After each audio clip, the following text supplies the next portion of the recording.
뉴욕시의 새로운 코로나 바이러스 제한과 관련한 폐쇄 조치에 브루클린 지역의 유대인들이 항의했습니다. 백악관이 어제 FDA 식품의약국의 새로운 코로나19 백신 개발 지침에 동의했습니다. CDC는 밀폐된 실내에서 바이러스 공기 중 감염을 인정했습니다. KCS가 다양한 무료 건강 행사를 개최합니다.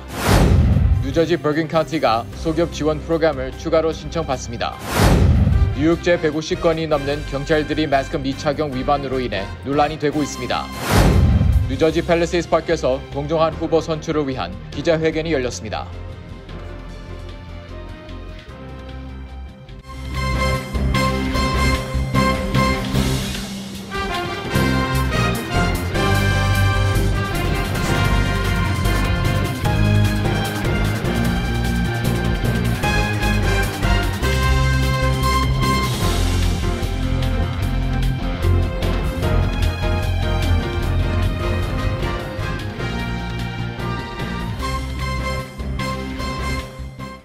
시청자 여러분 안녕하십니까? KBTV 뉴스 9 이창원입니다. 10월 7일 KBTV 뉴스 9 첫 번째 소식입니다. 브루클린의 종교회 회원 수백 명이 화요일 밤 앤드루 코모 뉴욕 주지사가 부과한 새로운 코로나 바이러스 제한에 항의했습니다. SNS에 올라온 영상들을 보면 사회적 거리를 두지 않고 얼굴을 가리지 않은 유대 교인들이 마스크를 불태우는 모습이 담겨 있습니다. 시위대는 공무원과 공중보건지도에 전쟁을 선포하며 보로파크 길거리에 불을 지르고 화염 속에 마스크를 던졌습니다.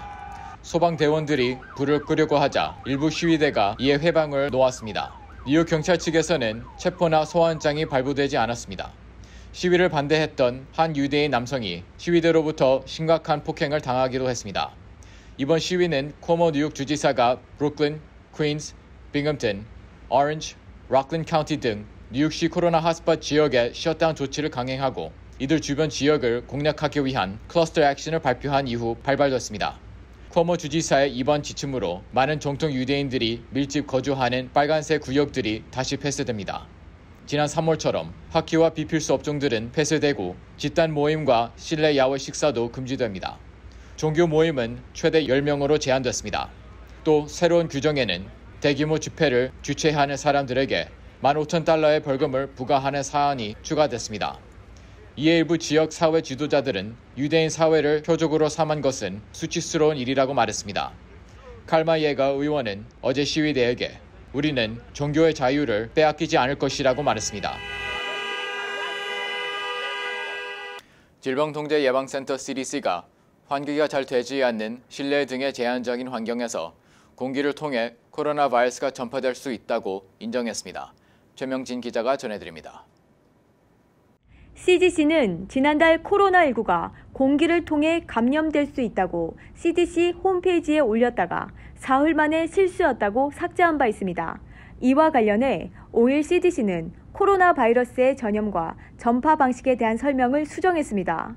CDC는 공기 중 몇십 분에서 몇 시간 동안 떠다니는 작은 침방울 등을 통해서도 감염될 수 있다고 설명했습니다. 또한 이런 공기 감염은 환기가 적절하게 이루어지지 않은 폐쇄된 공간에서 발생할 수 있다며 운동 등과 같이 강한 호흡을 유발하는 활동과 연관성이 있다고 덧붙였습니다. 블룸버그 통신의 보도 등에 따르면 이러한 CDC의 지침의 변화는 코로나 바이러스 팬데믹 초기에 예측했던 감염 가능 거리인 6피트보다 더 먼 거리에서 감염이 될 수 있다는 과학적 증거가 쌓였기 때문에 이 같은 결과가 나왔다고 보도했습니다. 한편 CDC는 코로나19로부터 자신을 보호하기 위해 마스크 착용과 손을 깨끗이 자주 씻고 다른 사람과 6피트 이상 거리를 유지하며 몸이 아플 때에는 집에 머물러야 한다고 권고했습니다. KBTV 뉴스 최명진입니다. 백악관이 어제 FDA 새로운 코로나19 백신 개발 지침에 동의했습니다. 백신 사용 시기와 관련해 보건당국의 결정을 따르기로 한 것으로 해석되는데요. 트럼프 대통령은 FDA 새로운 규정이 더 엄격하다면서 11월 3일 대선 전에 백신이 승인되는 것이 어렵게 됐다고 입장을 전했습니다. FDA가 새롭게 발표한 지침에 따르면 백신 제약사 긴급 사용 승인을 받기 위해서는 최종 복용 후 최소 2개월 동안 임상 3상 참여자를 모니터링한 증거를 문서화해야 합니다. 또 백신을 맞은 피실험자 중 최소 5명은 심각한 코로나 환자여야 한다고 밝혔습니다. 스티븐 한 FDA 국장은 이 새로운 가이드라인은 국민의 신뢰를 높이기 위함이며 정치인이 아닌 전문 과학자들이 직접 백신의 안정성과 효과를 검토할 것이라고 확인했습니다. 그러나 도널드 트럼프 대통령은 이와 관련해 화요일 저녁 트위터에서 스티븐 한 FDA 국장을 겨냥하는 글을 올렸습니다. 그는 새로운 FDA 규정들은 나의 백신 초고속 작전을 어렵게 만든다며 선거 전 승인받으려고 하는 것에 정치성 공격을 가하려 한다고 맹비난했습니다. 이와 관련해 7명의 전 FDA 위원들은 워싱턴 포스트의 보고서를 통해 미 행정부가 FDA 신뢰도를 떨어뜨리고 있다고 비난했습니다. 또 백신이 급히 나온다는 대중의 인식이 수백만 미국인을 접종하기 위한 노력에 그 신뢰성을 저해할 수 있다고 경고했습니다. 한편 미국에서는 화이자, 모더나 등 4개 백신 제약사가 최종 검사 단계에 진입했습니다. 이 중 2회사는 7월부터 임상시험을 시작했습니다. 피험자는 보통 첫 번째 투여 받은 후 한 달 이내에 두 번째 투약을 받지만 이번 새로운 지침으로 인해 진행될 2달간의 모니터링을 감안하면 11월 대선 이전에 어떠한 회사도 충분한 데이터를 확보할 수 없어 백신 전망에 귀추가 주목됩니다. 뉴욕 한인봉사센터 KCS가 무료 독감 예방 접종 등 다양한 무료 건강 행사를 개최합니다. 최명진 기자가 전해드립니다. KCS 공공보건부가 10월 한 달 동안 한인들의 건강을 위해 다양한 무료 건강 행사를 진행합니다. 첫 번째 행사로는 오늘 온라인 공개 강의 시리즈인 코로나19 바이러스 대응, 재점검이 필요하다라는 주제로 엘머스트 병원의 임상 전문 간호사인 권칠숙 박사가 강의를 개최했습니다. 이는 현장에서 일한 병원 관계자들이 경험했던 코로나19 관련 상황들에 대해 참석자들과 이야기를 나누는 시간을 가졌습니다. KCS 두 번째 행사로는 오는 9일 베이사이드 커뮤니티 센터에서 오전 9시부터 오후 4시까지 무료 유방암 검사가 실시됩니다. 검사 대상으로는 마지막 유방일 검사일로부터 1년 이상 되는 신청자여야 하며 뉴욕시 5개 보로 내에 거주 중인 40세에서 79세 여성이면 신청이 가능합니다. 또 세 번째 행사로는 오는 16일 독감 무료 예방 접종 행사가 열립니다. 시간은 오전 9시부터 오후 5시까지며 베이사이드 커뮤니티 센터에서 진행됩니다. 아울러 KCS의 10월 마지막 무료 건강 행사로는 오는 22일 간염 예방의 달을 맞이해 오마이간 비대면 세미나가 열립니다. 이날 석창호 위장관 내과 전문의가 강사로 초청되며 간염을 방지하면 무슨 일이 생길까와 간 리포트가 의미하는 숫자가 무엇인가에 대해 설명하는 시간을 가질 예정입니다. 그 외에 공공보건부는 유방암 예방 연구 참여자를 모집하고 있으며 당뇨 예방 교육 등의 프로그램을 진행하고 있습니다. 지난 9월 1일부터 이민의 상태 아니면 신분에 관계없이 모든 분들이 뉴욕시 병원을 이용할 수 있는 건강 프로그램을 도입하게 됐어요. 뉴욕시가요. 그래서 그 건강 프로그램을 상담받으실 수 있는 지원 프로그램을 저희 KCS 공공보건부에서 지원하고 있어요. 그래서 그 프로그램 이름이 NYC 케어라는 이름을 가지고 있고요. 그 프로그램에 가입하는 것을 저희가 도와드리는 징검다리가 되고 있으니까요. 스태프들한테 연락해 주시면 프로그램 예약 문의는 KCS 공공보건부로 연락하시면 됩니다. KBTV 뉴스 최명진입니다. 뉴저지 버긴 카운티 정부가 코로나19 사태로 피해를 입은 종업원 30명 이하 소기업 지원 프로그램 신청을 추가로 받습니다. 김은지 기자가 전해드립니다. 버긴 카운티 정부가 스몰 비즈니스 그랜트 프로그램 추가 신청을 오는 9일부터 30일까지 받습니다. 이 프로그램의 신청 자격은 코로나19 사태 동안 영업을 하지 못한 버긴 카운티 내 소기업으로 지난 3월 1일 기준으로 영업이 이뤄진 종업원 30명 이하의 사업체입니다. 또한 소규모 개인 사업체인 LLC와 S코퍼레이션도 가능하며 연방정부 및 주정부로부터 어떠한 지원도 받지 못한 소기업이 우선 대상입니다. 단, 카운티 정부 공직자나 선출직 본인 및 가족이 운영하는 사업체는 수혜 대상에서 제외됩니다. 한편 버긴 카운티 정부는 소기업 긴급지원 보조금 프로그램을 지난 4월 초에 선착순으로 1차 신청을 받아 보조금을 지급했지만 제한된 기금에 비해 3만 개의 소기업이 한꺼번에 몰려 많은 신청자들이 혜택을 받지 못했습니다. 그로 인해 제2차로 프로그램을 실시해오며 몇 차례 추가 신청을 받아왔습니다.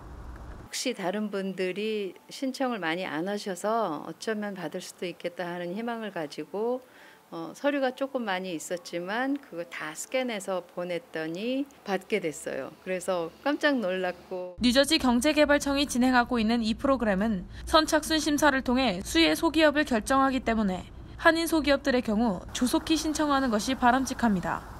신청을 원하는 소기업은 뉴저지 경제개발청 웹사이트에 들어가 해당 제목을 찾아 자세한 정보를 얻을 수 있습니다. KBTV 뉴스 김은지입니다. 뉴욕 경찰이 마스크 규칙을 위반해 150건이 넘는 민원을 받았음에도 벌금 부과나 처벌을 받은 경찰관은 없었다고 경찰 감시 단체가 밝혔습니다. 경찰 감시 단체인 민원심사위원회는 지난 5월부터 뉴욕 경찰청에 마스크 미착용에 대한 156건의 민원을 받았고 관련 경찰들은 징계 없이 구두 질책만 받았다고 기관 대변인이 전했습니다. 줄리아 알란도노 시청 대변인은 드블라주 시장과 더머시의 경찰청장은 뉴욕 경찰을 포함한 모든 뉴욕 시민들이 마스크를 착용할 수 있도록 최선을 다하고 있다고 말하면서 우리는 모든 경찰관들이 마스크를 착용하고 비준수 시 적절한 징계를 집행하는 등 관할을 강화하기 위해 노력하고 있다고 덧붙였습니다. 또한 정식으로 규정 위반이 입증되면 조사와 징계를 할 것이라고 말했습니다. 경찰관들은 이제 부서 내 경찰관들에게 마스크를 나눠줄 것이며 순찰 경찰관들에게 얼굴 가리개를 착용하도록 상기시킬 것이라고 알레돈도 시청 대변인이 말했습니다. 지난주 드블라주 시장은 마스크 없이 근무하는 경찰들은 처벌을 받아야 한다고 말했지만 아직까지는 어떤 위반 사항이 있는지는 알지 못한다고 전했습니다. 한편 뉴욕 경찰국 소속 46명이 코로나19 관련 질병으로 사망했고 지난 월요일에는 기념 행사도 진행했습니다. 뉴저지 팰리세이드 파크에서 원윤 유봉 시의원 무소속 후보 등이 공정한 시의원 선거운동을 위한 기자회견을 열었습니다. 최명진 기자의 보도입니다. 원윤 유봉 시의원 무소속 후보와 스테파니장 교육위원 후보는 6일 팰리세이드 파크 선거 사무실 앞에서 펠팍 시행정부의 불공평한 선거운동 방해와 공문서 열람 서류 요청의 거부 등에 관하여 기자회견을 가졌습니다. 원윤 후보와 장 후보는 펠팍 행정은 투명하지 못하고 정치 권력 유지에만 신경 쓰고 있다며 진정한 변화를 위해서는 소신 있는 후보들이 주민들의 손에 의해 선출돼야 한다고 전했습니다. 시장님 그리고 공직에 계신 주요 분들 저 선거 운동을 저희도 좀 하게 해 주십시오. 그래서 펠팍 주민들이 어떤 캔디데이트들이 나왔는지 아시고 제대로 투표할 수 있게 좀 도와주십시오. 제가 안 나왔으면 민주당 후보분들이 선거 운동 없이 저절로 됩니다. 그런데 제가 나온 이유는 주민 여러분들께 선택권을 주기 위해서입니다. 또 이들 후보들은 우리 측이 세운 선거 홍보물이 부당하게 뽑혀나간 자리에 민주당 후보들의 선거 홍보물은 버젓이 설치돼 있다고 말했습니다. 정보공개법에 따라 펠팍다운 정부에서 일하는 모든 공무원 명단 등의 내역을 요청했지만 돌아온 답은 관련 서류가 없다는 것뿐이었다며 주민들을 위한 투명한 행정이 이뤄지지 않다고 덧붙였습니다. 이와 관련해 이들 후보들은 펠팍 시의회에 이메일을 보내 민주당 후보들과 공평하게 선거물을 부착할 수 있게 요청한 상태입니다.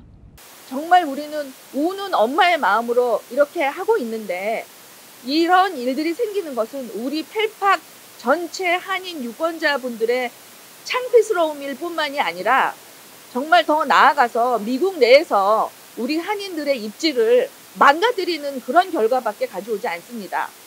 한편 이날 원윤 후보와 장 후보는 리지필드 시의원 선거에서 무소속으로 출마한 사라김 후보를 지지한다고 말했습니다. 최근 팰리세이드 파크 크리스정 시장은 인근 타운인 리지필드 시의원 선거에 나선 민주당 후보 2명을 지지한다는 발표를 한 바 있습니다. 그러나 정작 리지필드에는 이미 한인 여성 후보인 사라김 후보가 무소속으로 출마해 한인들의 힘이 필요한 상황에서 정 시장의 타민족 후보 지지 선언은 부적절한 발언이었다며 한 차례 논란이 있었습니다.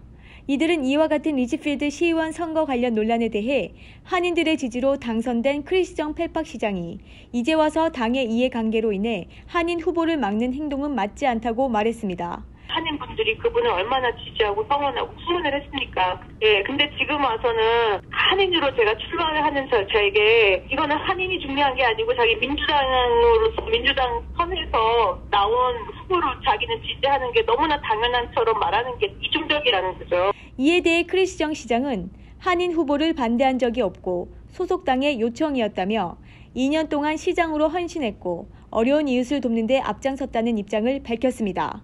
KBTV 뉴스 최명진입니다. 제14회 세계 한인의 날을 맞아 대한민국 외교부가 유공정부 포상자 명단을 발표했습니다. 뉴욕에서는 민족하회협력 범뉴욕협의회 대표 상임의장이 국민훈장 동백장을 받았습니다. 또 뉴욕 한인 학부모 협회가 대통령 표창을 받았고 이종원 커네티컷 한인회 상임이사가 국무총리 표창을 받았습니다. 뉴욕 한인회가 이끄는 코로나19 사랑 나눔 릴레이 펀드 캠페인에 파머시 뷰티 데이비드 정 대표가 10만 달러를 기부했습니다. 정 대표는 유대인들의 경우 기부는 자신이 속한 사회를 위한 당연한 의무라고 생각한다며 뉴욕 한인회의 코로나19 사랑 나눔 릴레이 펀드 캠페인을 통해 한인 사회도 기부와 나눔의 문화가 확산되길 바란다고 말했습니다.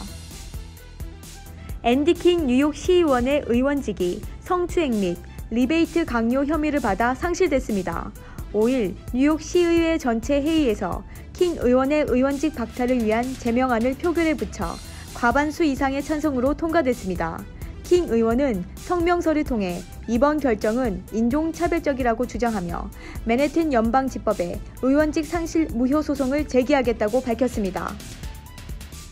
재미한국학교 동북부 협의회가 오는 9일 오후 7시에 훈민정음 반포 제574도를 기념해 한글날 연합수업을 온라인으로 개최합니다. 행사 1부는 한글의 소중함을 알리는 체험활동과 2부는 한글 회화 워크숍으로 진행됩니다. 참가 대상은 협의회에 소속된 한국학교 재학생으로 킨더가든부터 12학년까지이며 선착순 100명까지 모집합니다. 신청은 재미한국학교 동북부 협의회 홈페이지에서 접수 가능합니다. 잠시 후 커뮤니티 브리핑을 전해드립니다.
이어서 환율과 증시 전해드립니다.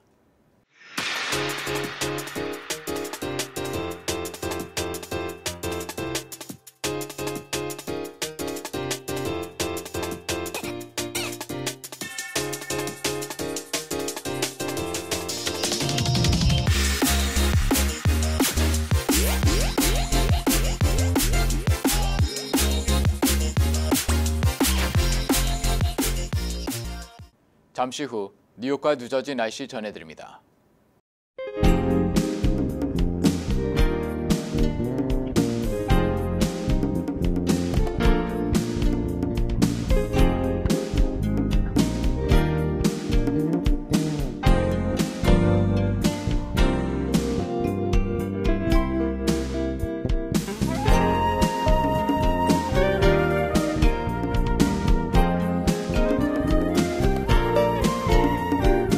KCS 공공보건부가 10월 한 달 동안 한인들의 건강을 위해 다양한 무료 건강 검진을 실시합니다. 이 행사를 통해 건강 챙기시길 바랍니다. 오늘도 KBTV 뉴스 9을 시청해주신 여러분 고맙습니다. 편안한 밤 보내시기 바랍니다.